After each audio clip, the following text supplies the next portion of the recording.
Yazar eləyir, bomboş ümidindir qapanı özünü şad eləyir. Bir gün sənə bir namə gələr qəm şəhərinə, bir nakam adam ruhunu sənsiz azad eləyir. Qəlbim xəyalınla sənə məhkum, sənə xəstə, mən can hayındayam, yar özü başqa həvəsdə. Sanki məni zindanlara qərq etdi bu sevgi, cismim bağlı qəfəsdə, ruhum sənə bağlı, cismim bağlı qəfəsdə.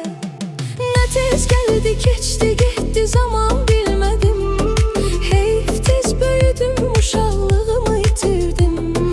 Dəyər verib əziz sandığım insanların sağlığına içə-içə sağlığımı itirdim.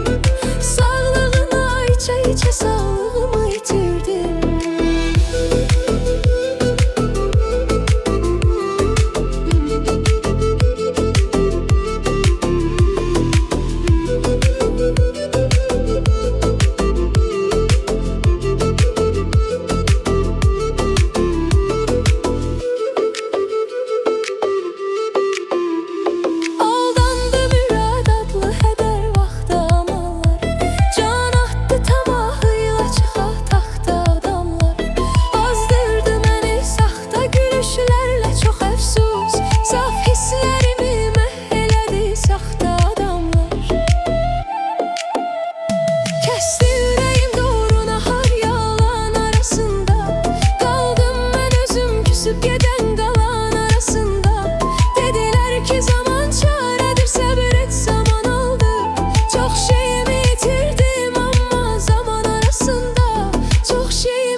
Keçdi, getdi zaman bilmədim.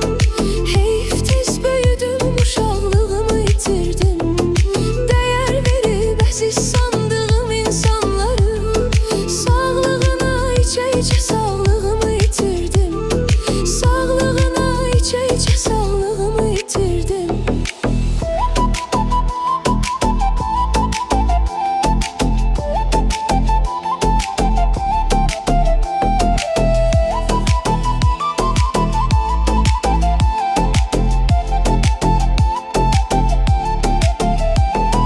Can bilərək canımı verdim, amma təəssüf bir köhnə kotançı salar özünü xama təəssüf.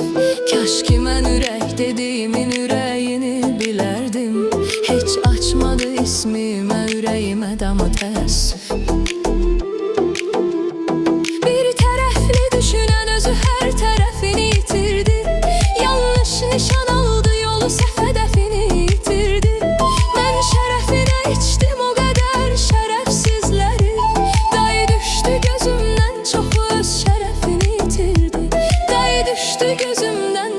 şərəfini itirdi. Nə tez gəldi, keçdi, getdi zaman bilmədim. Heyf tez böyüdüm, uşaqlığımı itirdim. Dəyər verib əziz sandığım insanların sağlığına içə-içə sağlığımı itirdim. Sağlığına içə-içə sağlığımı